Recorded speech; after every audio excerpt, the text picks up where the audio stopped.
Bueno, en realidad habíamos llegado hasta acá con el trazo preliminar. Vamos a seguir avanzando con las diapositivas. Decíamos que el trazo preliminar es una poligonal abierta, es decir, estamos recordando topografía. Esta poligonal abierta cumple con todos los elementos topográficos, es decir, tiene las progresivas correspondientes, tiene el azimut, tiene el rumbo, tiene sus coordenadas, norte, este y elevación, ya que está emplazada en curvas de nivel. Entonces ahí tenemos todos los detalles de la poligonal abierta. Esto también ya habíamos hablado, creo, ¿sí? Es lo que estamos diciendo ahorita. El trazo es una poligonal ubicada dentro de la faja seleccionada. Habíamos hablado que tenemos una faja de terreno en la cual podemos trabajar. Cuando vamos a algún lugar, usualmente decimos que ya está el camino prácticamente hecho, ¿verdad? Los campesinos se encargan de hacer los caminos si es que no tienen auxilio de sus alcaldías cercanas o de la gobernación, hacen el camino a pala y picota, ¿verdad? Entonces tenemos ya más o menos un sector. Otras vías que son habilitadas en los cerros son aquellas para poner gasoductos, para poner las líneas de alta tensión, etcétera. Entonces hay caminos adicionales que también podemos diseñar, podemos construir cuando nos contratan los de yacimientos, por ejemplo, ¿no? Bueno, entonces lo que vamos haciendo nosotros es definir sectores donde tenemos que colocar las pendientes o tenemos que respetar más bien las pendientes máximas. Hay sectores donde no hay mucha restricción de pendiente, terrenos llanos, ¿verdad? Cuando hacemos la topografía, ponemos estacas cada 20 metros usualmente, ¿verdad?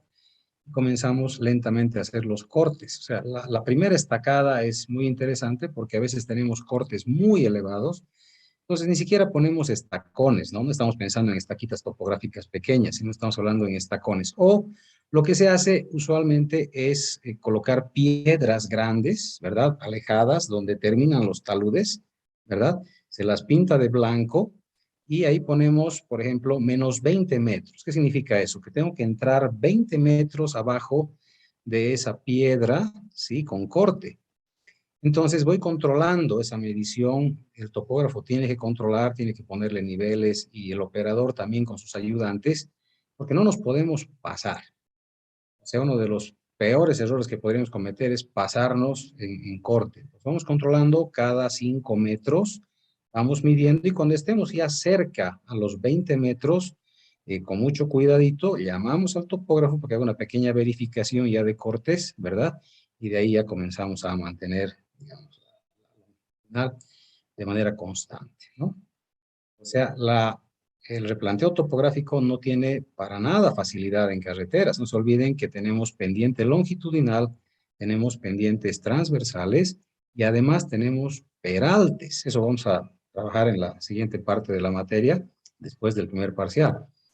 Pero el desarrollo es bastante complejo, ¿verdad? Para tema topográfico. O sea, replantear eso, poner las estacas, tiene su dificultad. Sobre todo, les digo, en la parte altimétrica, los peraltes, ¿no? Bueno, tenemos gente que sigue ingresando, vamos a dar acceso. Bueno, ahí tenemos los alineamientos, ¿verdad? Tenemos que ver las rutas, manteniendo las pendientes, los cruces de río, decíamos, ver los puntos obligados, etcétera. Entonces, vamos más o menos de acuerdo a lo que nos permite la topografía, los ríos y las necesidades de los usuarios, ¿no? Ahí vemos más o menos un trazo cómo podría ser, ¿verdad? Entonces, tenemos una línea, fíjense acá, que es la línea que va mayormente con la pendiente admisible, y luego yo tengo que guiarme en esto, ¿verdad? Para tratar de generar una vía lo más económica posible, ¿verdad? A ver, vamos a ver otra gráfica más clara al respecto. Esta de aquí es mucho más clara.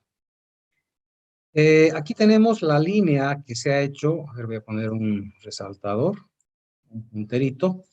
Esta línea punteada que ven acá, ¿sí? Es una línea que se la ha hecho con el compás. Esta es la línea pelo a tierra, es decir, la línea de trazo preliminar, lo que ustedes ya han hecho para el día de hoy, ya deberían tener para el día de hoy. Entonces, esta es la línea, ¿verdad?, que mantiene una pendiente de 9%. Por eso se llama línea pelo a tierra. La línea pelo a tierra, al cumplir 9% máxima, no requiere mayor movimiento de equipo pesado. Habría lógicamente que hacer un perfiladito, pero ya cumple con pendiente, es decir, no necesito hacer cortes, rellenos. Teóricamente es una línea perfecta, por eso se llama línea de pelo a tierra, ¿verdad? Pero yo voy a hacer una línea definitiva y voy a reducir los puntos de inflexión. Aquí tengo varios puntos de inflexión porque he ido quebrando, ¿verdad? Con el compás vamos quebrando, vamos haciendo las líneas, ¿verdad? Tengo gente que sigue entrando. Entonces, vamos haciendo lentamente la línea, decíamos, pero ahora debo eliminar estos PIs que se han formado en diferentes lugares. Ahorita lo voy a hacer en la pizarrita virtual para que se entienda mejor, ¿no? Entonces, esas líneas vamos a tratar de eliminarlas y vamos a crear una línea definitiva.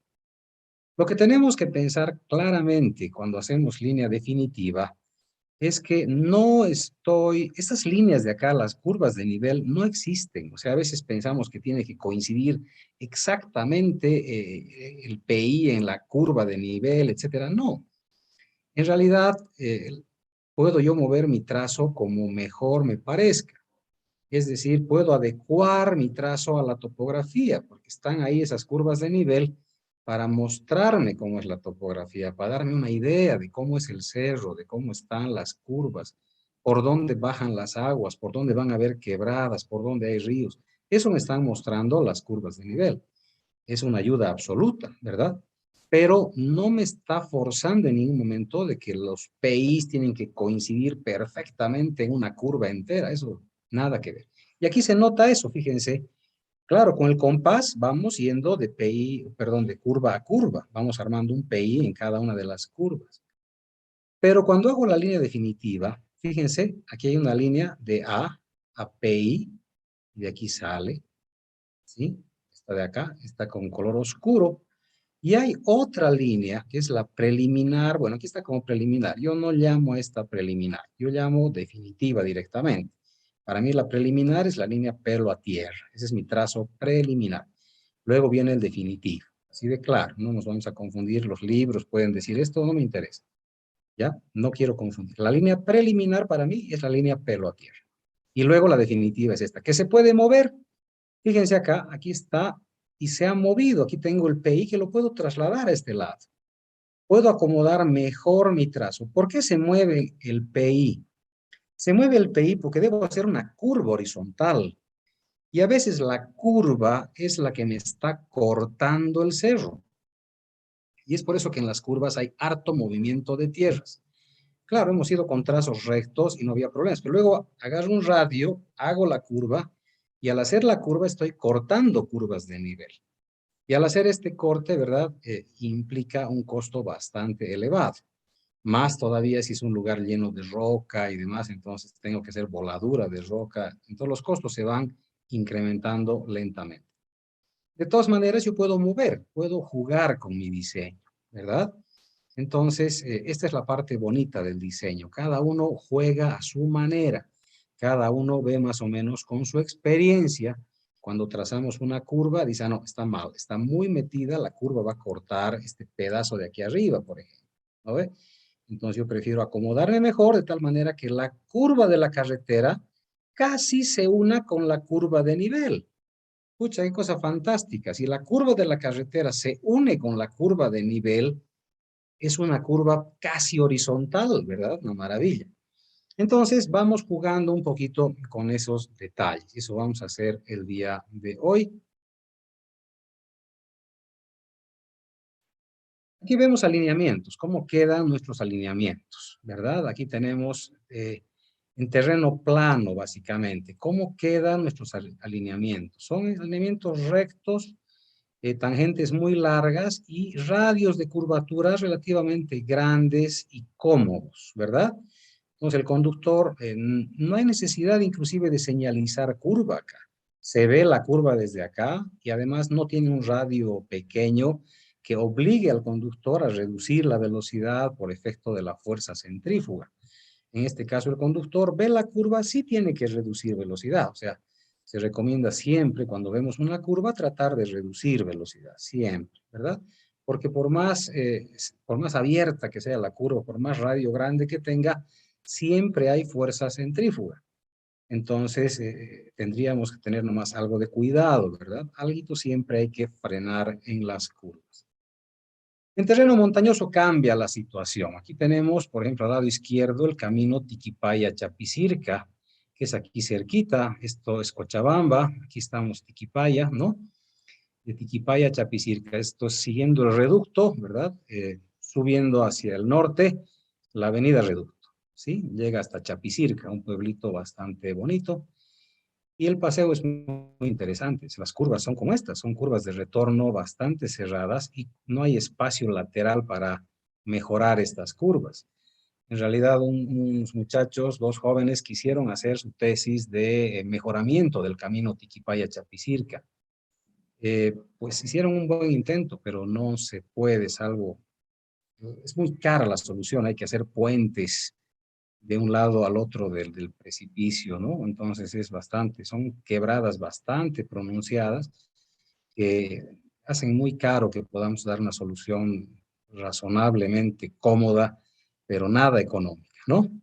Aquí vemos la carretera Potosí-Tarija, igual, estamos en montaña, ¿verdad? Si bien hay lugares medio planos, pero tenemos sectores críticos con curvas muy seguiditas y curvas. A ver, ¿qué dice en el terreno montañoso? Primero tenemos poca visibilidad. Yo doy la curva y no sé quién está viniendo al otro lado. Es por eso que en carreteras de montaña siempre les pido a mis estudiantes que cuando trabajen en diseño hagan caminos de 6 metros de ancho, porque en las curvas, si hacemos curvitas de 4 metros de ancho, pues corremos el riesgo de que se encuentren frente a frente dos camiones en una curva. Van lento, es cierto. Bueno, si van rápido sería una imprudencia en caminos de 4 metros, ¿verdad? Pero si se encuentran frente a frente, uno de los dos tiene que dar retro. Y dar retro en curva, con precipicio al lado, pues no se lo deseo a nadie, ¿verdad? Entonces, tratemos de hacer caminos de 6 metros de ancho porque no tenemos visibilidad, ¿ya? Tenemos bajas velocidades de diseño. Estas curvitas están diseñadas para velocidades de 30 kilómetros por hora o hasta 20 kilómetros por hora. Tenemos curvas muy cerradas, tenemos constantes subidas y bajadas, ¿verdad? En montaña siempre va a haber esto. Me preguntaba un colega que es estructurista, me dice, ¿por qué hacen pues los caminos así? Me dice, bajan hasta el río, otra vez suben del río, ¿no? Y es la topografía. O sea, vuelta al cerro, comenzamos a jugar un poco con el terreno que tenemos y hacemos el diseño. Hay diseños muy bonitos, hay diseños muy buenos, como también hay diseños preliminares muy toscos que se han quedado así. Tenemos caminos muy feos en Bolivia que se pueden mejorar. Por eso uno de los trabajos es mejoramiento de vías, ¿verdad? Entonces, con mejoramiento de vías se puede mejorar la geometría también, ¿no? En montaña tenemos fuertes movimientos de tierras, entonces sí, vamos a tener que cortar, no hay otra, aquí se ha cortado para hacer el camino, ¿verdad? No hay otra opción, no hay otra opción. Ustedes van a ver atrás, cuando vemos las curvas de nivel, pues tenemos que cruzar de un lado a otro, aquí se ve peor todavía. Aquí tenemos curvas muy consecutivas, ¿verdad? Que me están mostrando que el terreno es realmente bastante complejo y aquí la curva lo corta como si nada. Fíjense, la curva está corta aquí. 1, 2, 3, 4, 5, 6, 7 curvas de nivel, ¿verdad? Entonces, aquí vemos que su equidistancia no está tan grave como la nuestra. Su equidistancia de curvas principales es de 10 metros. Entonces, cada una de estas representa 2 metritos, 2, 4, 6, 8, 10 cavados, ¿no? Entonces, no está tan crítico, no estamos cortando curvas de 20, 20, 20, ¿verdad? Estamos cortando ahorita 1, 2, 3, 4, 5, 6, 7 curvas, 7 por 2, 14. Entonces, este corte de acá representa una elevación de 14 metros de corte, ¿verdad? Para que la carretera tenga una pendiente razonable, voy a cortar 14 metros aproximadamente. ¿Se puede mejorar? Claro que sí. Podemos cortar un poco menos, ¿verdad? Entonces, necesitamos cortar en muchos casos. Tenemos altos costos económicos. Claro, la economía aquí se va a ver afectada porque encontramos roca, tenemos que hacer cortes en las curvas, ¿verdad? Entonces se eleva, lógicamente, el costo. Una carretera de montaña cuesta pues muchísimo comparada con una carretera en zona llana. Tenemos presencia de curvas consecutivas, es decir, aquí podemos ver, fíjense, aquí salimos de una curva, entramos a otra, salimos de otra, entramos a otra y más allá seguramente tendremos otra más. Entonces, no hay otra opción, pero aquí esta curva está preciosa. Si ven, esta curva está yendo casi con la curva de nivel del cerro, ¿verdad? Con la curvita de nivel de este cerrito. Entonces, es una curva hermosa, ¿verdad? Pero de radio amplio, pero es curva al final, ¿sí? Tenemos ancho mínimo de calzada. Esto es lo que les decía hace un ratito. Tratemos de no construir con radios, con anchos excesivamente pequeños, ¿no? Hablaba con el ingeniero William Fernández, ¿eso? Él trabajó muchos años en caminos, cuando era todavía Servicio Nacional de Caminos. Y él me decía justamente, es que no circulan muchos vehículos, circulan tan poquititos que no va a dar. Y efectivamente verificamos eso en un camino, fuimos a hacer relevamiento y en todo el día pasó un auto y un camión, nada más, ¿verdad? Es cierto, pero el concepto es que ese auto y ese camión podrían encontrarse casualmente con el otro auto y camión que vienen en sentido contrario, ¿no? Pues yo creo que siempre vamos del lado de la seguridad, ¿sí? Tratemos siempre de ir del lado de la seguridad, aunque sea con pocos usuarios, porque sabemos además que la economía va desarrollándose. Entonces, he hecho un análisis económico para el proyecto y tengo la idea de que ese proyecto va a desarrollar a los pueblos, van a sacar sus productos, etcétera. Entonces, van a aumentar seguramente los usuarios. Entonces, hay que tener nomás el cuidado de diseñar vías que tengan seguridad. Aquí estamos hablando de seguridad, pues, para pasajeros y para usuarios, ¿no? Bueno, haremos la reducción de los PEIs. Vamos a explicar.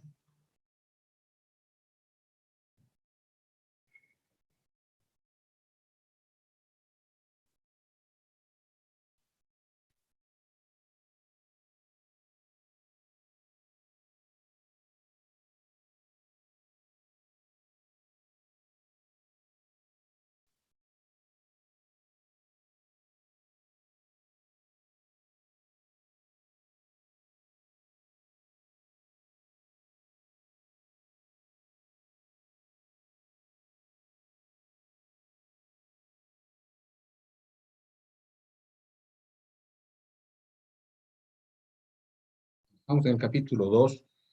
Lo de teoría vamos a tratar de hacerlo un poquito aparte porque se mezcla, ¿no? O sea, la teoría se va a ir mezclando, o si no, vamos a llamar igual capítulo 3, vamos a ir viendo cómo lo ordenamos, ¿ya? La teoría es paralela al diseño geométrico, ¿ya? Bueno, lo que estamos haciendo ahora es, vamos a explicar la reducción de los PIs.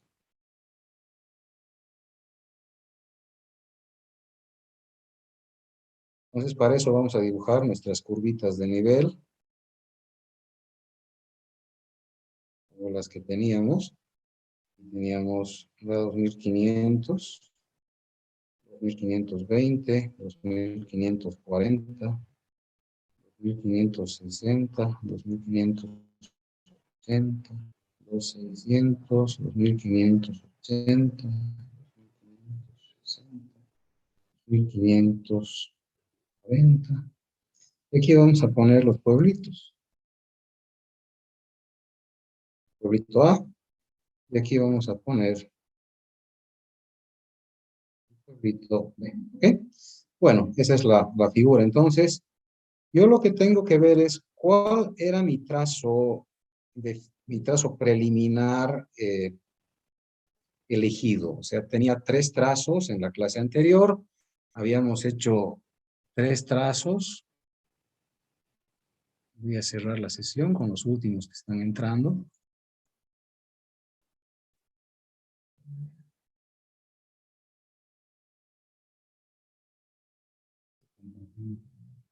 Ya, entonces, de los 3 trazos que teníamos, seguramente hemos escogido uno de ellos en función a algún criterio. Ahorita vamos a ver con qué criterio se podría escoger. Entonces, teníamos un trazo que iba más o menos acá, cortábamos ahí, cortaba más o menos ahí, vamos a hacer un poquitito más. Cortábamos ahí, el otro cortaba más o menos por acá, luego cortaba aquí, digamos aquí, cortaba así, tal vez cortaba aquí y venía así. Ese, digamos, era mi diseño preliminar o mi trazo preliminar. ¿Ya? Vamos a decir que tenía el trazo preliminar. Más o menos tiene aquí 1, 2, este podríamos no considerarlo, 3, 4, 5, 6. Digamos, 6 puntos de inflexión. El trazo preliminar traía 6 puntos de inflexión. ¿Ya? Bueno, está bonito mi trazo. Se puede adecuar fácilmente un trazo definitivo con lo que está, sin alejarse mucho de la realidad, o sea, sin alejarse mucho de un trazo preliminar. Entonces yo podría decir que mi definitivo va a venir acá, un trazo, el otro va a venir hasta acá, y el otro lo voy a jalar directo hasta acá. Ese sería mi trazo definitivo. Este de acá sería mi trazo definitivo. ¿Ok? Ese sería mi trazo definitivo. Mi trazo definitivo tiene ¿cuántos PIs? Aquí está el PI 1 y aquí está el PI 2. Entonces tengo 2 puntos de inflexión. Se ha alejado un poquito el trazo definitivo de mis preliminares. Se puede alejar. O sea, el preliminar está para orientar un poquito por dónde tendría yo que ir, ¿verdad? Entonces, quiere decir ahora que esta línea ya no es pelo a tierra, ya no cumple con el 9%. Entonces, muchos de los cortecitos ya no cumplen con el 9%, pero tampoco están tan alejados. Como estoy más o menos cercano, lógicamente que acá, este sector que sí me ha alejado hartito, ¿verdad? Eso tal vez tenga algún corte un poquito más fuerte. Yo tengo que balancear ese corte. En su momento dado, tal vez tenga que volver y hacer un trazo correctivo, ¿verdad? Es decir, ni modo, voy a tener que venir nomás acá y de acá salir otra vez hasta acá, ¿verdad? ¿Por qué razón? Es muy caro ese corte. Voy a tener que hacer una curvita de entrada al pueblo que no quería hacer, pero voy a tener que hacerla. Entonces, eso depende ya del análisis posterior, ¿sí? Si necesito mucho dinero, si sale mucho corte, cuando hago el perfil longitudinal, por ahí me muestra que tengo que hacer un corte de 20 metros, pero no parece, o sea, viendo mis curvitas acá de nivel, no se ve que estoy muy distante de las curvas, o sea, se nota que no va a ser un trabajo tan pesado, ¿sí? Entonces, básicamente es eso, jóvenes, lo que tenemos que hacer. Entonces, presentamos luego un plano que vamos a ver ahorita, lo vamos a ver el planito en la computadora, el plano de trazo definitivo. ¿Alguna pregunta tal vez hasta acá?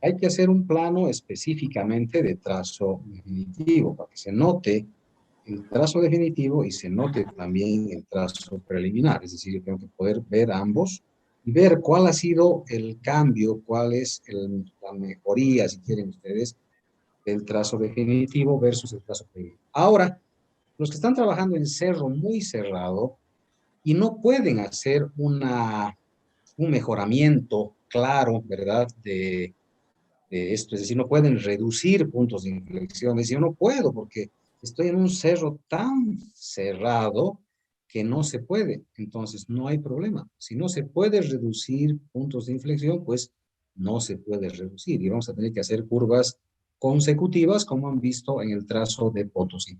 Adelante, Juan Ariel. Ingeniero, una consulta. Por ejemplo, yo lo he pensado así como usted. Yo no sabía mucho que se podía eliminar los PIs. Pues yo le he alargado tanto que me he dado cuenta que había curvas que eran muy estrechas, pero me he dado cuenta que tenía que sacar la pendiente es relativamente 9%, pero algunas de mis curvas de nivel eran más estrechas. O sea, no cumplían con los, ¿cómo le puedo decir? Con los 444 metros, o 4,44 centímetros, digamos. Pero en este caso ya se puede, ¿no, Inge? Como usted dice.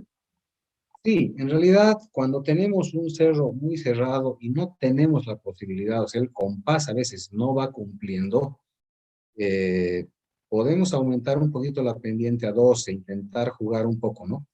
Lo que no se quiere hacer en realidad es hacer unos cortes, pero demasiado monumentales, de tal manera que en realidad generes pues un tipo trinchera, ¿no? Y vayas cortando el cerro en forma de trinchera. Entonces, en ese caso tendríamos que ver otras alternativas, otra forma. La franja que te habrían dado es una franja muy angosta para poder hacer carretera en este caso. Hay que ver las soluciones factibles. Cuando no tenemos una vía establecida o no sea, no tenemos una franja razonable de trabajo, ¿verdad? Tendríamos que ver una alternativa. Y ahí entra lo que vamos a ver a continuación, son las expropiaciones.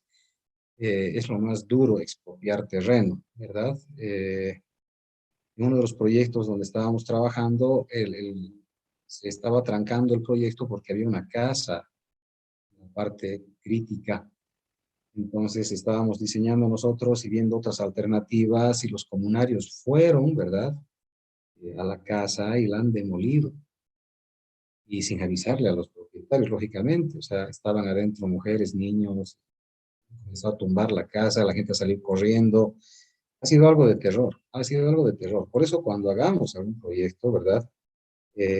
Bueno, yo por suerte no estaba de director en ese proyecto, me sentía realmente muy mal de haber sido director de un proyecto. Estaba comenzando mi carrera profesional y bueno, era un diseño para la empresa ICE Ingenieros, pero yo estaba recién comenzando como ayudante y vi eso. No, hay que tener mucho cuidado, mucha delicadeza, cómo hablamos y con quién hablamos del diseño. O sea, no podemos decirle al dirigente, mira, justo esta casa nos molesta, ¿no? No podemos pasar por ahí, hay una casa.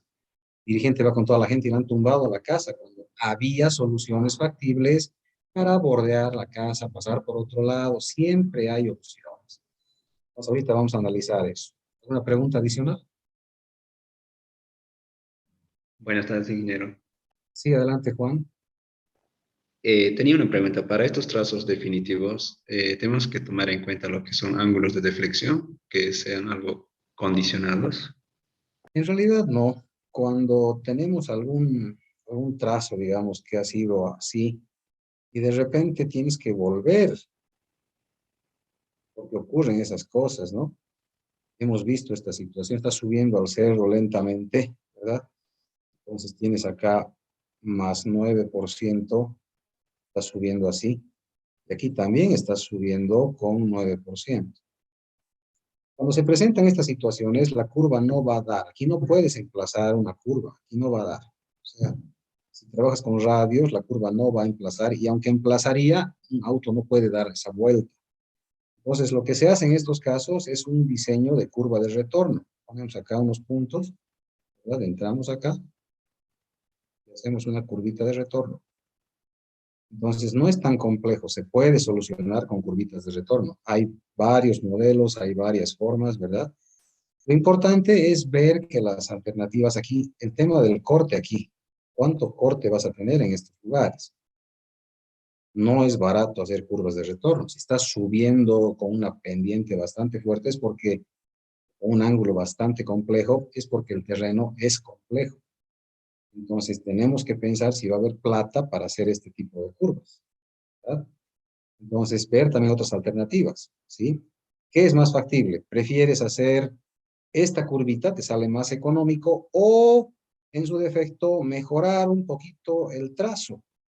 Ni modo, tratar de abrir un poquitito esto, llegar hasta acá, por ejemplo, con el trazo, llegar hasta acá, y de acá tratar de abrir un poquito el trazo, ver si existe esa alternativa, con corte, lógicamente. En estos sectores va a haber algo de corte, y aquí también va a haber algo de corte, pero te está mejorando tu ángulo de deflexión para que acá puedas emplazar de mejor manera tu curvita horizontal. Y sí va a entrar la curva. Aquí sí va a entrar una curva con un radio R. La siguiente semana vamos a enseñar a hacer curvas, ¿no? Entonces, esta curvita sí va a emplazar. Entonces, ya son cuestiones de criterio. Os repito, en este análisis, en hacer un análisis económico, ¿cuántos dólares me va a costar hacer la curva de retorno? ¿Cuántos dólares me costaría hacer una variante más ancha? El caso 2, que sería esto de acá. La curva de retorno es esto de ahí y la variante es lo de acá.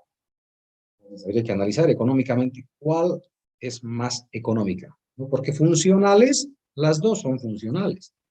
La de retorno, la curva hermosa, girar, ¿verdad? El otro estás ampliando tus tangentes de tal manera que la curva va a emplazar. ¿Ok?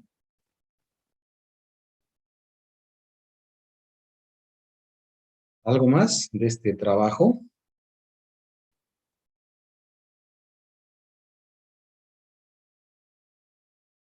Bueno, si no hay más, vamos a volver a la presentación para continuar lo que estábamos hablando. ¿Me han escrito? Ah, ya. Las mesetas son las sillas. Supongo que Armin habla de las silletas. Sí, en las sillas hay que tomar en cuenta la topografía. Tenemos topografía muy reducida en muchos casos. Ahora voy a pintar acá. Si me deja pintar. Aquí está. Eh, Tenemos topografía, digamos así, a ver con otro colorcito, con amarillo creo que da mejor. Tenemos la topografía así, digamos, en un lugar. Y resulta que tengo que cruzar, como dice su compañero, una meseta. La pregunta es, ¿qué pasa aquí al medio? Y cuando tenemos alguna duda topográfica, lo que tenemos que hacer es hacer una interpolación de curvas más, en este tramito más pegaditas. Ver qué está pasando en ese lugar para diseñar, porque a veces tenemos un lugar donde las curvas vienen, por ejemplo, en este sentido y de aquí vienen en este. La pregunta es, ¿qué pasa aquí al medio? Esta es 2500 y esta de aquí también es 2500. Parecería que esto es plano, pero no es. Dibujado en perfil longitudinal tenemos algo más o menos así, ¿verdad? Entonces, requiero más curvas en esta parte central, aquí, para ver cómo está realmente el terreno y cómo voy a pasar. ¿Ya? José Manuel dice, un trazo que no pase, ¿cómo era?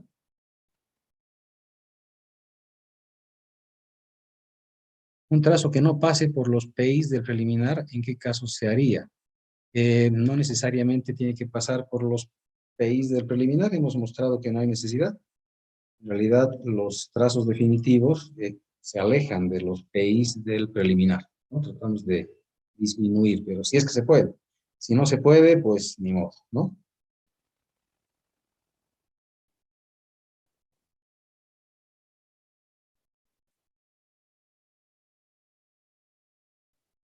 Ahora sí.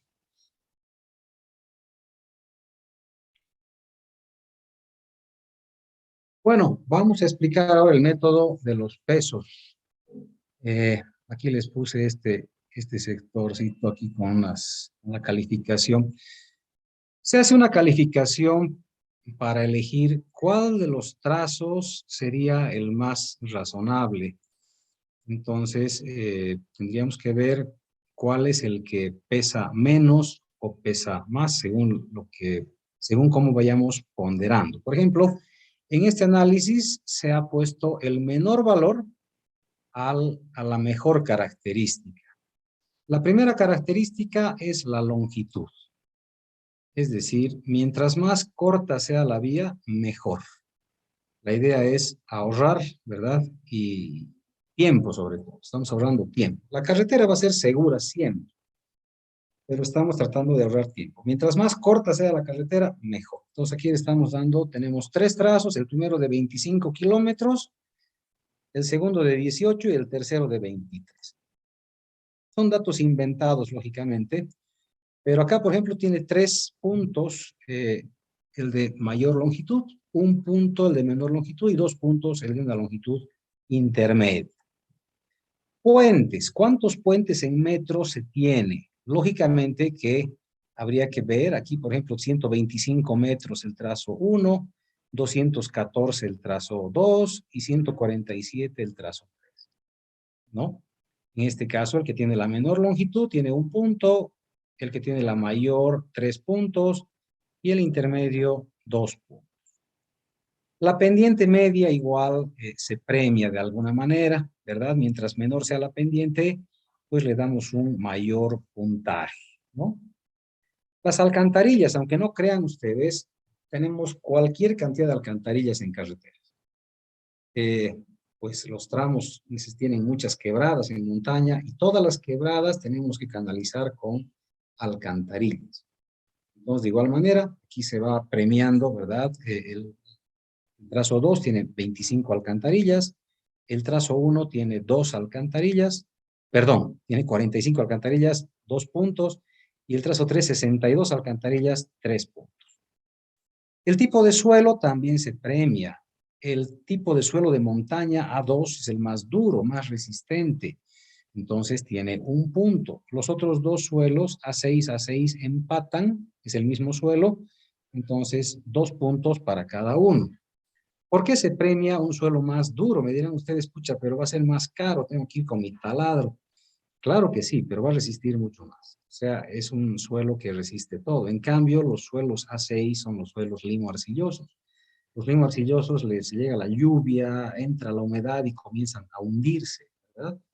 Entonces hay que hacer sistemas de drenaje, se encarece un poquito también porque hay que mejorar. Cuando tengo un suelo muy malo, tengo que hacer capas de mejoramiento de suelo para pavimentos. Y a veces es tan malo el suelo que ni siquiera con capas de material, sino tenemos que hacer suelo cemento, suelo cal. Entonces son cosas bastante más caras, ¿verdad? Entonces se premia por eso un suelo de mayor resistencia. Lógicamente ahora que si es un suelo A2, ¿verdad? Que no presenta roca, ¿verdad? Sólida para ir a demoler, pues mucho mejor, ¿no? El tema de geología dice aquí que no presenta ningún inconveniente, ¿verdad? No tiene que haber problema geológico. La geología es, y ustedes han debido viajar y encuentran lugares donde dice zona geológicamente inestable, y llegamos al camino y ahí está totalmente destruido, ¿verdad? Sin ir muy lejos, estábamos hablando el otro día del Sillar, que son más de 25 kilómetros, ¿verdad? Yo diría por lo menos son 35 kilómetros, 5 más a cada lado habría que aumentar del proyecto que están haciendo, porque salimos del proyecto Sillar y más allá está todo destruido, igual al otro lado, entonces el tema geológico es bastante crítico. Si encontramos un problema geológico en alguno de los trazos, ese trazo queda descartado de inmediato. Si tienes una alternativa que no presenta falla geológica, la vas a tomar a ciegas. No vas a comparar el otro, aunque sea más cortito, aunque sea mejor suelo en algún tramo, etcétera. Pero si presenta falla geológica, ese trazo debe ser descartado. Lamentablemente los trazos no son muy distantes entre sí, ¿verdad? Se van mezclando inclusive como viborita. Y generalmente si tengo problema geológico en uno, a veces se presenta también en los otros dos. Si fuera así, lo que tengo que hacer es ver cuál de los tres tiene el menor impacto geológico.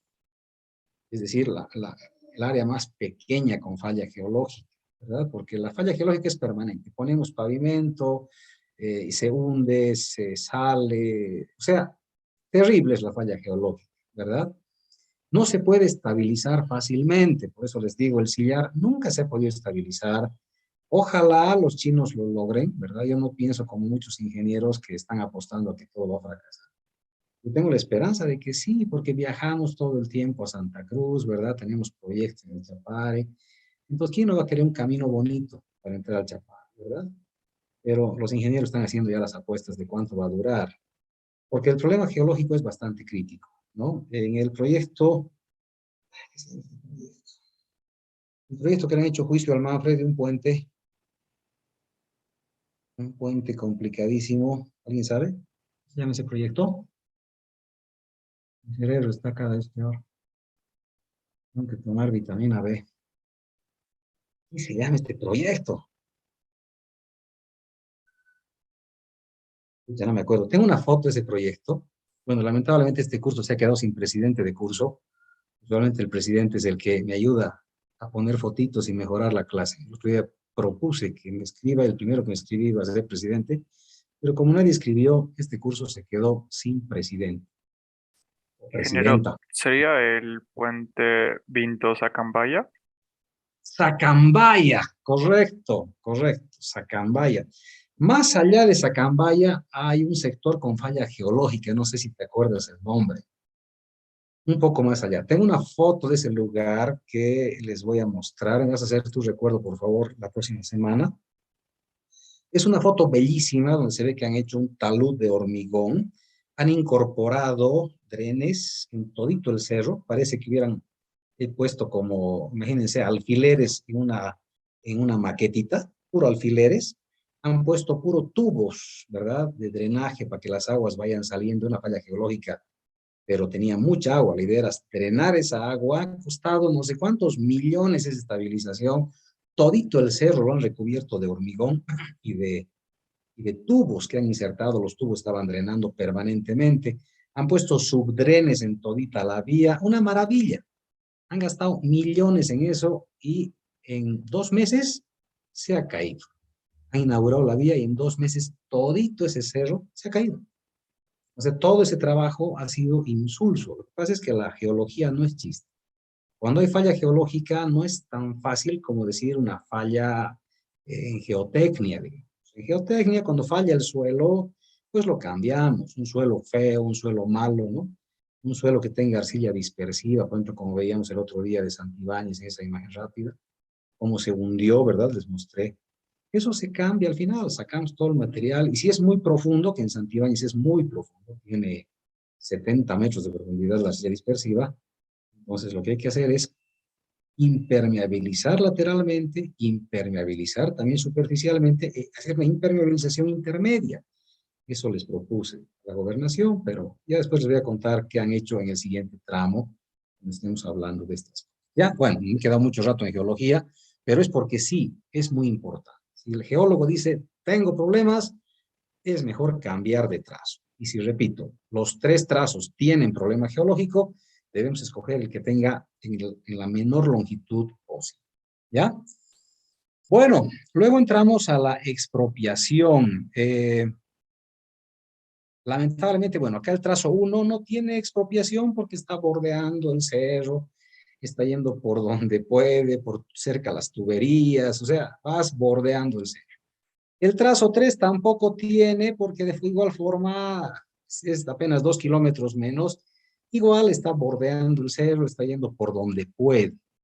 En cambio, el trazo 2 es el de menor longitud, ¿verdad? Que se ha subido al cerro y ha entrado, tal vez, está mostrando que ha entrado a algún terreno privado. Se tiene que pagar 125.000 bolivianos, ¿no? Bueno, a ver, en el tema de la expropiación es muy delicado el asunto. ¿Cuánto cuesta la hectárea? ¿Alguien sabe cuánto cuesta la hectárea en San Ignacio de Velasco? ¿Alguien tal vez ha vivido por ahí? ¿Una idea tal vez? Creo que nadie, ¿no? Bueno, en San Ignacio de Velasco, la hectárea, cuando hicimos el diseño, el ingeniero Ayllón muy gentilmente me invitó Él estaba haciendo el diseño del aeropuerto. Ignacio Velasco me invitó para que yo haga toda la parte vial de los caminos desde San Ignacio de Velasco, creo que ya les contesto, ¿no ven? De San Ignacio de Velasco hasta las opciones de aeropuerto. Bueno, en ese tramo yo no quería expropiar nada a nadie. La gente es muy pobre. Entonces, la hectárea costaba $50. Entonces, imagínense que a un tipo le voy a expropiar 4 hectáreas. Le voy a dar $200, un abrazo y lo boto de su casa, ¿verdad? Entonces, no es tan así. Hay que tener mucho cuidado con el tema de esto. Acá en la ciudad, por ejemplo, en la avenida que hemos construido, la avenida Pachacuti, que une la avenida Circunvalación con la avenida Simón López, si van a pasear ustedes, avenida Pachacuti, van a encontrar que hay 3 casas al medio que hasta el día de hoy no pueden expropiarlos de la alcaldía. Han entrado a juicio y los señores quieren que les paguen el precio de venta de mercado, cosa que no es tan correcto, ¿verdad? Usualmente se paga, se llama el justiprecio. El justiprecio. ¿Quién define el justiprecio? El juez. ¿Qué es el justiprecio? Es un promedio entre el valor catastral y el valor de venta de mercado, más o menos, ¿verdad? En la Simón López, ¿cuánto está el metro cuadrado? Pónganle, no sé, ahorita yo no sé ahorita cuánto estarán los metros cuadrados por ahí de terrenos, pero pónganle $200 al metro cuadrado. El valor catastral es de 200 bolivianos. Entonces, cuando el Estado quiere expropiar, quiere pagarte 200 bolivianos. Tampoco es correcto, ¿verdad? O sea, 200 pesos por metro cuadrado y te botan de tu casa. No es tan correcto. Y es por eso que se ha hecho el detalle del justiprecio, que es un precio más o menos medio. No te van a pagar tus $200 metro cuadrado, tampoco tus 200 bolivianos, pero van a comenzar a jugar a pasar de 100, 120, ¿verdad? O sea, no va a ser tampoco el promedio exacto, pero tratar de pasar de este valor, de tal manera que el propietario ya sienta que de alguna manera le están resarciendo, le están devolviendo un poco. Pero no se olviden que la expropiación es por derecho en carreteras, en la ciudad no tanto, en carretera sí. En carretera al Estado le pertenece 50 metros del eje. Y si yo pongo mi eje de carretera acá, pues le voy a expropiar al que tenga su casa cerca. Es por eso que tenemos que tener mucho cuidado con el tema de las expropiaciones. ¿Ya? Bueno, acá está el tema de costo. Yo les voy a pedir que en su diapositiva, cuando les entregue, ustedes tachen esto de acá. Tachen esto de acá. Hace un tiempo atrás he decidido eliminar esto cuando hablamos con los alcaldes de algún pueblo y demás.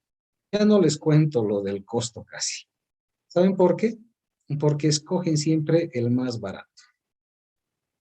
Y aquí está esta. Al principio teníamos una diapositiva. Esta es. Si les pregunto a ustedes, ¿cuál alternativa escogerían para hacer el diseño carretero o la construcción en este caso? ¿Qué diseño escogerían para la construcción?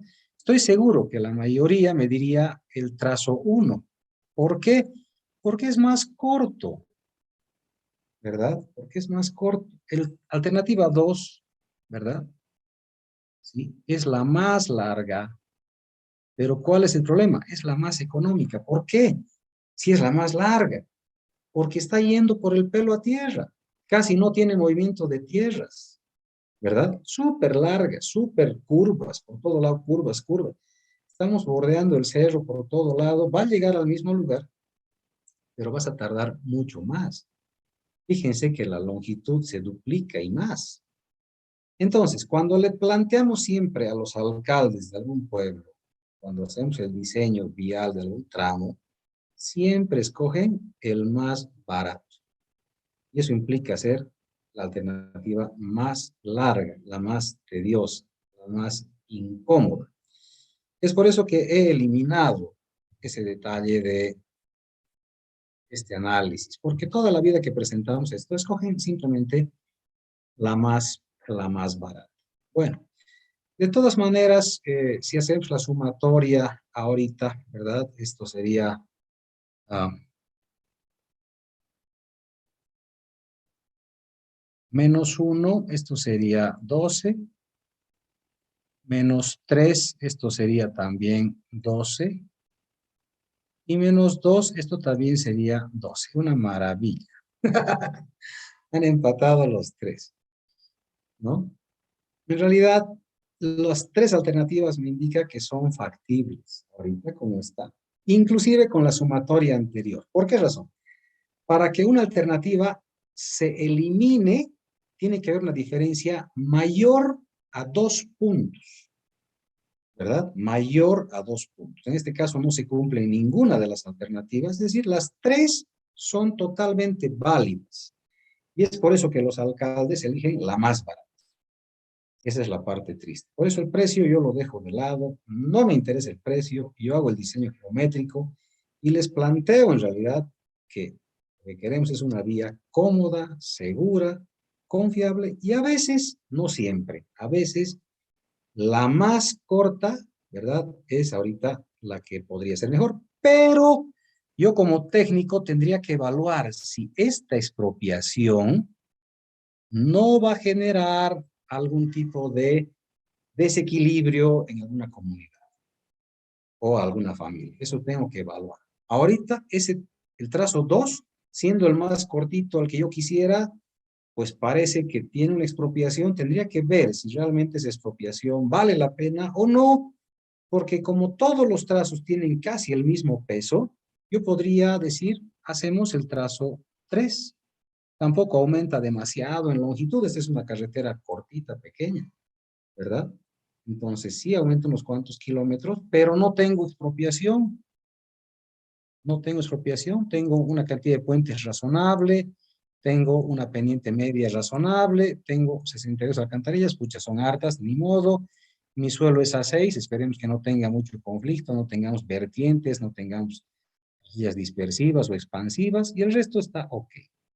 Entonces, ese sería más o menos un análisis a grosso modo, porque en realidad tengo que ir al terreno, tengo que ver las alternativas, tengo que ver por dónde pasa, tengo que ver los precipicios, tengo que ver los puentes, tengo que ver los ríos, tengo que ver los elementos de puntos obligados y tomar una decisión en campo.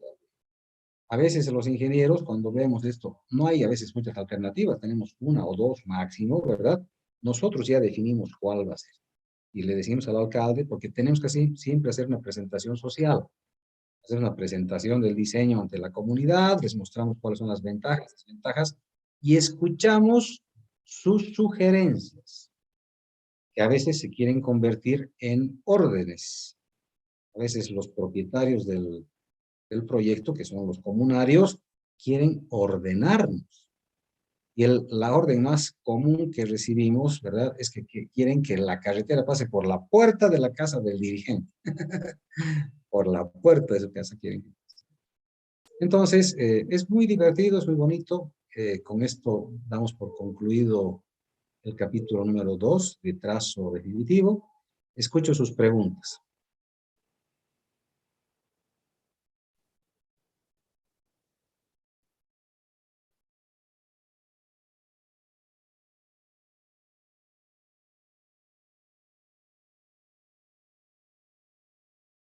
Bueno, a ver, para empezar, aquí hay un elemento que me he olvidado, por ejemplo, para que ustedes puedan considerar qué cosas nos podríamos aumentar acá. En vez de costo, ustedes van a aumentar acá el tema ambiental.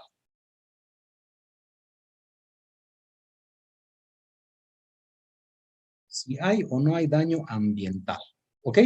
Vamos a aumentar un elemento ambiental, vamos a eliminar el tema de costos, vamos a poner solamente criterios netamente técnicos, ¿ya? Nos vamos a aumentar la casilla de impacto ambiental. ¿Cuál es el impacto ambiental de cada trazo, verdad? Si es igual en los tres trazos, ¿verdad? Pues no hay mayor problema. ¿Cuándo habría problema en el tema ambiental? Cuando pasamos, por ejemplo, por una vía que sea, bueno, de entrada no podemos tocar las reservas, las zonas protegidas, ¿verdad? No se pueden tocar. ¿sí? Necesitaríamos un permiso demasiado especial para poder entrar con un camino a una zona protegida, ¿verdad? No se puede. La otra es que sea una zona que tenga algún tipo de elemento arqueológico, que ha ocurrido en un proyecto, ¿verdad? Acá en Cochabamba, donde los tractores han comenzado a cortar y han comenzado a encontrar pues vasijas, ollas, puntitas de flechitas y demás cosas. Entonces, lo correcto era parar el proyecto y que entre el equipo arqueológico de la universidad, de la gobernación, de la alcaldía, que tienen, ¿no? Para ir a ver qué cultura era y si se tiene que rescatar algo de ahí. Asumo que sí, ¿verdad? Pero se han quedado calladitos los ingenieros porque querían avanzar en su proyecto y han destrozado todita esa reserva arqueológica. Y bueno, pues la mayoría de los profesionales que han trabajado ahí han recolectado vasijas, han recolectado flechitas, herramientas de piedra, ¿no? Cosas muy antiguas y guardado. Yo tengo un colega, no damos nombres para no comprometer a nadie, pero en su living tiene un estante lleno de, parece como el museo, ¿no? Tiene sus vasijitas, sus flechitas y demás. Entonces, lo correcto en tema ambiental sería eso. Ahora, en el tema de fauna y flora, tratar de que no se afecte mucho, ¿verdad? La ley ahorita, si bien te pide hacer una evaluación de impacto ambiental, no prohíbe destruir el medio ambiente. Se hace un balance y en realidad las carreteras te piden hacer un plan de adecuación ambiental, te piden hacer revegetación, un plan de mitigación ambiental. Entonces, la mitigación simplemente es utilizar taludes. En muchos casos he visto que han utilizado taludes con membranas, ¿verdad? Estas membranas eran biodegradables, entonces se pone con semillas y las semillas van creciendo, van naciendo las plantitas y se van comiendo la membrana. La membrana es biodegradable, es espectacular. Entonces queda bonito, queda verdecito el talud, se pone plantita, se va revegetando, etcétera, ¿no? Básicamente ese es el asunto. Ahora, en el tema de la fauna, pucha, da mucha pena, pero sí debería haber un estudio más fuerte del tema de las áreas ecológicas. Por ejemplo, un piso ecológico que sea partido en dos, es en Trinidad, el camino Santa Cruz Trinidad. El camino Santa Cruz Trinidad, a ver, vamos a dibujar acá. Este es,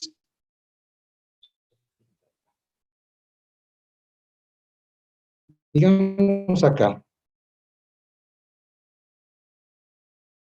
No, deja pintar, no, deja pintar.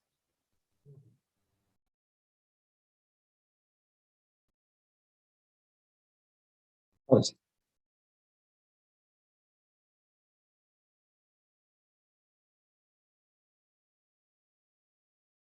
Bueno, tenemos acá un nicho ecológico. Entonces, esto deberían estudiar los biólogos, ¿verdad? Un ambientalista biólogo que haga este análisis, porque en el estudio de impacto ambiental, esto se debería informar. Entonces, resulta que en este sector viven unos bichitos, ya parecidos a los tejones, y en este lugar comen. Entonces, todos los días estos bichitos vienen acá a comer y en la noche vuelven acá a dormir. Esa es su rutina diaria. Y es muy triste porque la carretera ha cortado, aquí está la carretera ha cortado este sistema ecológico. Entonces los animalitos cruzan todos los días la carretera. Esto se hubiera solucionado muy fácil con un puentecito o con una alcantarilla, poner aquí por debajo de la carretera una alcantarilla que cruce al otro lado y les garantizo que los animalitos hubieran aprendido a cruzar por esa alcantarilla. Era muy sencilla, no es muy cara, ¿verdad? Se puede hacer. No lo hemos hecho. Es un tendal de bichitos muertos en ese sector. Da mucha pena, porque todos los días pasan los autos, camiones y los van atropellando. Entonces, eso ya depende mucho también de los profesionales que hagan el diseño y de los profesionales ambientalistas que contraten para hacer el estudio de evaluación de impacto ambiental. Que la mayoría simplemente lo que hace es cortar y pega, solo cambia los datos de la carretera y lo mandan a La Paz y se acabó el tema ambiental. ¿Ok? Bueno, preguntas y dudas, seguimos. Hola, ingeniero, buenas tardes. Tengo una duda. Claro que Este, sí. el cuadro que nos está mostrando son parámetros para analizar el trazo definitivo para realizar. En el tema del proyecto, ¿qué datos vamos a poner? Esa era mi duda, más o menos. O no sé, Y por poner este cuadro. se van a poner el cuadrito, pero se van a inventar datos. O sea, te vas a inventar datos, ¿ok? No, Ok, simplemente para complementar, porque el estudio que estamos haciendo nosotros tiene que tener todos los parámetros de un diseño, un estudio de diseño final, va a tener todo, va a tener los dale. planos de construcción, va a tener todo perfecto. Entonces, Gracias. esto simplemente te inventas la planilla, no, no hay ningún problema. En el chat dice, ¿hay una forma de elegir en caso de que haya en las tres ante expropiación? Sí, siempre tenemos que escoger la que menos afectación tenga. Es decir, pues hay un chiste bien tonto, ¿no? Al final, cuando vas a expropiarle a un tipo su terreno, le dices, ve, tu carretera va a pasar por aquí, por el medio. Antes tenías un terreno, ahora vas a tener dos. Es el chiste opa, ¿no? Pero en realidad, si el terreno es chiquitito, estás expropiando casi todo, ¿no? No se olviden que entran 50 metros del eje. Entonces, si la carretera depende cómo corte el terreno, ¿no? O sea, el chiste sería aplicable al final si el tipo tiene su terreno así y pasamos por la mitad. En este caso, sí le estamos de alguna manera favoreciendo, si quieren ustedes, porque va a poner acá, poner algo, va a tener acceso de sus terrenos de cultivo directamente a la carretera, etcétera. O sea, podría ser favorecido si este terreno es grande. Pero si el terreno es chiquitito o la carretera pasa en otro sentido, pasa en este sentido la carretera, ¿verdad? Le estoy cortando casi todo su terreno. Entonces, tengo que ver que la afectación sea la menor posible, ¿verdad? Cuando, bueno, últimamente estos diseños ya no los hacen los ingenieros viales, ya los hacen los tesistas. En las alcaldías de los pueblos ya no existe un presupuesto para diseño geométrico. Existe un presupuesto para tesistas, ¿verdad? Y les dan a los tesistas para que hagan el estudio de diseño final, cosa que no es tan, ¿verdad? De mis auxiliares, hace años, ¿verdad? Dos fueron a hacer una tesis, si no me equivoco, fue por Vinto, ¿verdad? Hicieron el diseño y demás, y les pidieron todo el detalle de expropiaciones. Entonces, yo les dije, nada que ver, ustedes han hecho diseño geométrico, la alcaldía se encarga de hacer las expropiaciones. Les han obligado a los tesistas a que con un abogado, ¿verdad?, hagan los memoriales de expropiación. Es una barbaridad, es un abuso. Es un abuso. Yo hablé con el director de carrera en su momento y le dije, las tesis ya no pueden decir estudio a diseño final. No pueden decir eso las tesis, ¿verdad? No sé si sigue así o han vuelto otra vez a lo mismo. Porque un estudiante no puede hacer un estudio a diseño final, ¿verdad? Porque en la tesis le puede ir bien o le puede ir mal o le puede ir más o menos. Si en la tesis le ponen 80, está bien, yo soy feliz, pues ya me he titulado, ¿verdad? Pero mi diseño tiene un 20% de falla. No me han puesto 100, me han puesto 80. Entonces no puede ser un estudio de diseño final. El estudio de diseño final es un diseño perfecto. Han revisado varios supervisores de obra. Cuando yo hice mi primer diseño de carreteras, fue para el Chapare, y me revisaron los ingenieros de la cooperación americana, USAID.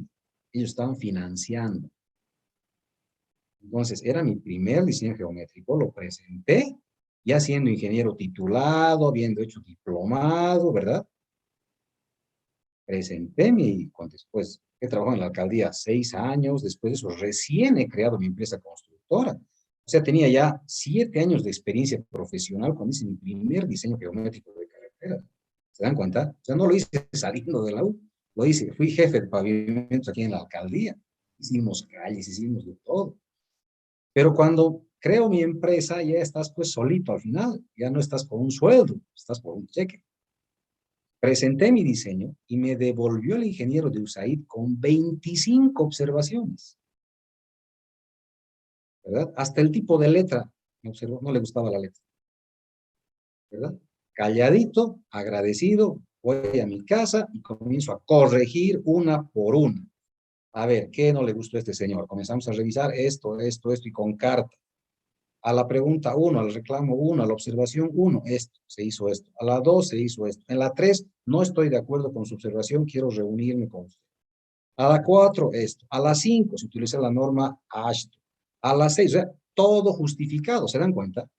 Entonces, voy a la reunión, le presento mis observaciones, le presento mi plano final, el tipo revisa y comenzamos a trabajar juntos revisando la norma. Entonces él me dice, no, has utilizado la norma ASTO, no quiero que uses norma ASTO, quiero que uses norma boliviana. Ok, se anula porque tiene que ser norma boliviana. Aunque la norma no cumplía mucho, como la ASTO es más funcional a veces la ASTO. ¿Se dan cuenta? Entonces un tesista no puede hacer un estudio de diseño final y presentarlo para construcción. Y los chicos lo han hecho, han presentado, y la alcaldía les ha pedido que contraten un abogado para que haga memoriales de expropiación. Entonces, eso también tenemos que analizar si sigue vigente esto o no, porque hablé en su momento con el director para que no exista, porque un tesista no puede hacer un estudio de diseño final. Y los presupuestos de las alcaldías ahora solamente dicen tesista. Es un presupuesto tan magro, pregunten a sus compañeros que hacen trabajos dirigidos, ¿cuánta ayuda reciben de las alcaldías? La ayuda es tan pequeñita que realmente los chicos hacen magia para poder terminar sus diseños. Ya me estoy caiqueando. Siguen las preguntas.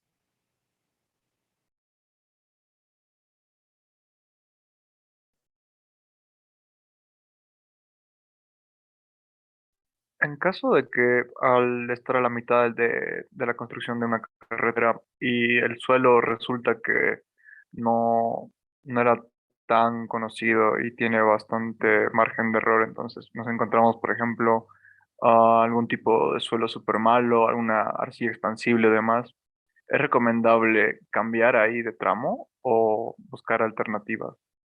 No, no. En realidad, cuando el suelo es malo, si es excesivamente malo, tendríamos que habernos dado cuenta ya en el reconocimiento. Cuando hacemos el reconocimiento de la vía, ya nos damos cuenta de algún inconveniente que podría haber, ¿no? Se nota en el suelo, hay rajaduras, hay humedad, entonces en el reconocimiento se nota eso, por un lado. Por otro lado, cuando se hace un diseño, diseño final, es un equipo de por lo menos 7 profesionales. O sea, va un especialista en geometría, va un geólogo, va un especialista en suelos, ¿verdad? Haciendo el diseño. Entonces, no tendría que haber un problema, una sorpresa, digamos, tan mayúscula en este caso. Pero sí las hay, no te voy a negar, sí las hay. Estamos trabajando a veces y de repente el equipo llega y blum, se nos ha ocurrido alguna vez. Era un lugarcito donde había un pequeño manantial que nadie se dio cuenta. Nos cortamos y abajo el suelo estaba realmente destruido, ¿verdad? Pero en ese caso no amerita un cambio total de diseño, ¿verdad? En ese caso lo que hicimos nosotros era hacer drenajes, hemos sacado 1,5 metros de material, ha salido un material negro, pero terrible, ¿verdad? Casi orgánico, diríamos. Hemos sacado 1,5 metros, hemos rellenado con gravas de río, con rocas, hemos hecho un pequeño pedraplén y encima del pedraplén hemos hecho suelo cemento de 20 centímetros de espesor. Entonces ha quedado súper bien, ¿verdad? Y hasta el día de hoy sigue funcionando sin problema. Entonces, como te digo, no hemos tenido a veces una sorpresa tan mayúscula de encontrar un suelo malísimo, digamos, por 1 kilómetro. Terrible, no, eso no hay. Porque el ensayo de penetración hacemos cada kilómetro. Entonces, la duda que tienes es en ese rango de 1 kilómetro, ¿verdad? No va a haber un problema mayor a 1 kilómetro, eso me refiero, ¿verdad? Entonces, cuando vamos en reconocimiento, justamente vemos las calicatas donde han sacado, más bien, no son calicatas, me preguntaban calicatas, las calicatas antes de construir, ¿no?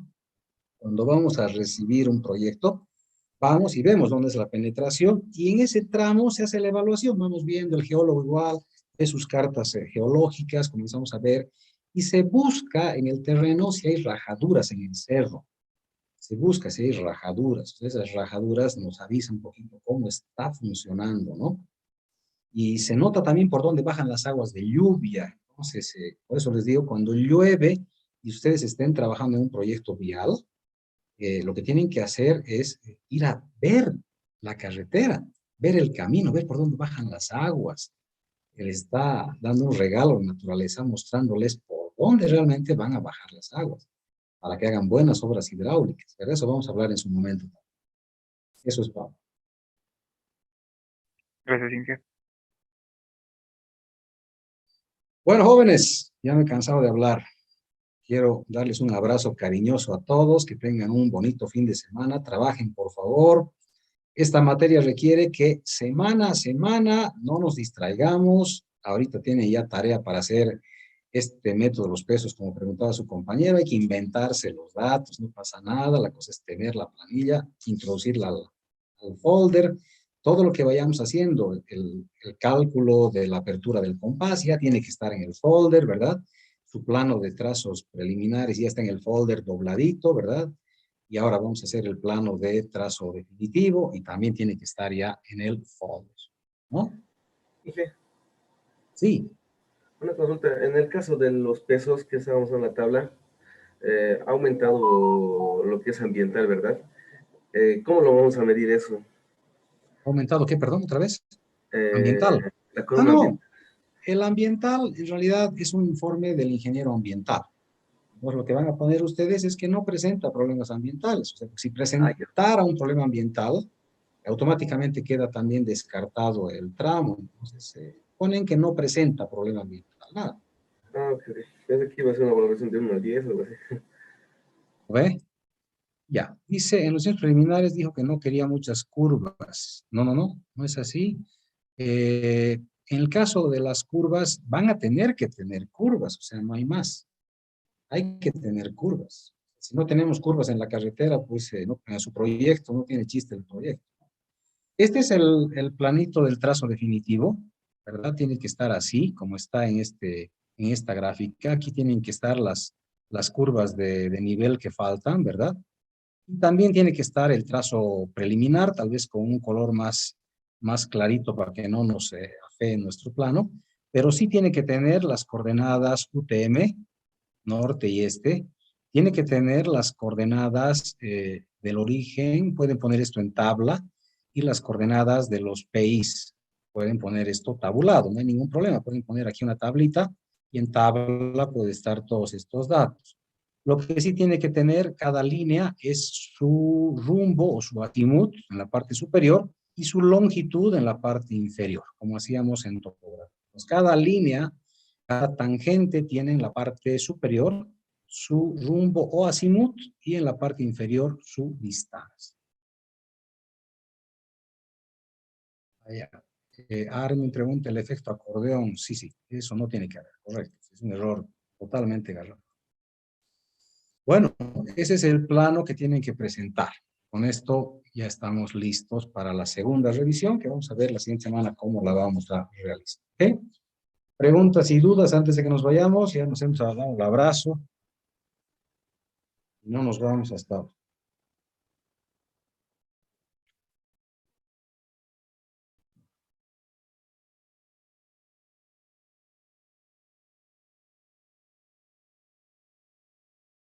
Bueno, si no hay preguntas, reiteramos el abrazo, que tengan bonito fin de semana y no se distraigan. Cumplan siempre semana a semana su trabajo de carreteras. Chao, muchachos. Gracias, Inge. Hasta luego. Hasta luego, ingeniero. Hasta luego, Inge. Chao, muchachos.